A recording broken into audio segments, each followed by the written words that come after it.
इस कंपनी की मोनोपोली है ऑटोमोबाइल इंडस्ट्रीज के अंदर। चाहे हम बात कर लें MS धोनी की रॉयल इनफील्ड की, अमिताभ बच्चन साहब की रेंज रोवर या नोरा फतेही की BMW की, इन सभी गाड़ियों के gear, cable, brake box, button, charging port, speed meter, इसके जैसे ये सभी 1500 प्रोडक्ट हैं कंपनी बनाती है, जो कि एक भारतीय कंपनी है। और आगे हम बात करते हैं ना, तो इस कंपनी का जो ROE है पिछले 10 सालों के अंदर वो 17% का है, और पिछले 5 सालों के अंदर इसने पिछले 20 सालों के अंदर 5170% का रिटर्न दिया है।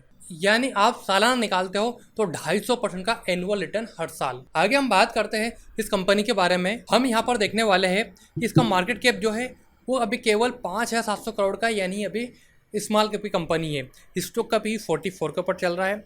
ROE ROC दोनों 13 के आसपास है। 52 वीक लियो 350 रुपये का, 52 वीक हाई 640 रुपये का है। अपने 52 वीक लो से कहीं ना कहीं ऊपर अभी ट्रेड करता हुआ नजर आ रहा है। हाल ही में यहाँ से गया EBITDA 16 काफी शानदार इसने मेंटेन करके रखा हुआ है, जो कि काफी शानदार। EPS भी यहाँ पर नौका हमें देखने को मिल रहा है। अब आगे हम देखते हैं इसी सेक्टर की बाकी कंपनियों का। जो मीडियम पी निकल के आता हुआ था 27 का, बट इस सेक्टर में आप देखेंगे कहीं ना कहीं तो थोड़ा हाई पी बना हुआ है।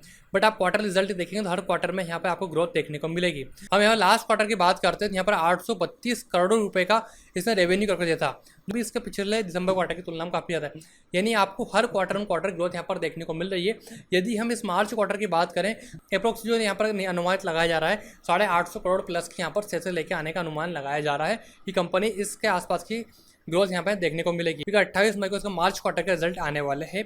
आगे हम नेट प्रॉफिट की बात करते हैं, तो हमें नेट प्रॉफिट के मामले में यहाँ पे इजाफा होता देखने को मिला है। एक्सपेक्ट किया जा रहा है कि 50 करोड़ प्लस की यहाँ पर प्रॉफिट कंपनी निकाल कर दे। हम ईयर ऑन ईयर पे बात करते हैं, तो ईयर ऑन ईयर पे आप देखेंगे तो लास्ट 4 महीने का ट्रेलिंग जो यहाँ पर रेवेन्यू हो 3000 करोड़ से ऊपर का है, और यहाँ पर प्रॉफिट की बात करें तो 131 करोड़ रुपए का यहाँ पर आ रहा है। बैलेंस शीट के अंदर लगभग 1250 करोड़ के रिजर्व है और 800 करोड़ के आसपास का यहाँ पे उसका हमें देखने को मिल रहा है डेप्ट। और यदि हम राकेश झुंझुनवाला जी के रूल के हिसाब से देखें तो cash from operating profit activities के हिसाब से उसका 35 गुना होना चाहिए, यानी 7,740 करोड़ रुपए इसका मार्केट कैप होना चाहिए उस अकॉर्डिंग, पर उससे भी कम पे हमें देखने को मिल रहा है। मतलब काफ़ी फेयर वैल्यूएशन के ऊपर हमें यहाँ पर शेयर देखने को मिल रहा है। हम देखते हैं, देखिए फंडामेंटल तौर पे तो कंपनी काफ़ी शानदार हमें दिख रही है। हम देखते हैं इसका टेक्निकल में क्या कुछ निकल के आता है, एक बार हम उसके ऊपर नज़र डाल लेते हैं। जब हम इसका टेक्निकल ब्रेकआउट करते हैं तो हमें देखने को मिल रहा है कि हाल ही में 8 अक्टूबर को इसने अपना 52 वीक लो लगाया है, जो तकरीबन हम देखते हैं 350 रुपये के आसपास का था। आज अपने 52 वीक हाई से ऑलमोस्ट 12% ग्रोथ हमें देखने को मिल चुकी है।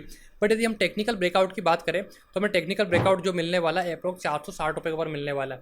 एक बार 460 रुपये के ऊपर निकल सस्टेन करता है इस लेवल को, तो कहीं ना कहीं हमारे लिए वापस से रिवर्सल कर यहाँ पर ट्रेंड आ सकता है, क्योंकि भी ये आप यहाँ पर चार्ट को देखें तो चार्ट के अंदर भी हमें गिरावट देखने को मिल रही है, साथ में RSI भी हम नीचे जाता हुआ देखने को मिल रहा है।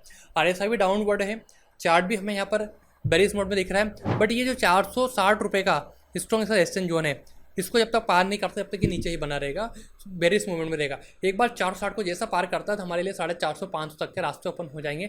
बट जब तक के लिए टेक्निकल ब्रेकआउट नहीं होता, आप थोड़ा वेट एंड वॉच कीजिए, उस लेवल तक आने दीजिए, उसके बाद ही आप कहीं ना कहीं बाइंग करने के लिए थोड़ा इसके अंदर प्लान कर पाएंगे। बाकी इतना कुछ होने के बाद भी यदि आपको उस कंपनी का नाम, इतना कुछ बताने के बाद आपको कंपनी का नाम पता चल चुका है तो कमेंट सेक्शन खोला है, बताइएगा जरूर क्या है कंपनी का नाम।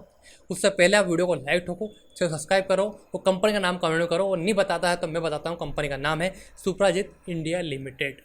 काफ़ी अच्छी कंपनी है, लॉन्ग टर्म विजन रखते हो तो एक बार इन्वेस्टमेंट पर्पज से आप इसको देख सकते हो। बाकी मेरी कोई बाय सेल एडवाइस नहीं है, क्योंकि मैं कोई से भी RA नहीं हूँ। तो चलिए जल्दी दूसरे वीडियो में मिलते हैं, तब तक ख्याल रखिएगा। चैनल सब्सक्राइब नहीं किया तो कर लीजिएगा। जब तक के लिए जय श्री राम।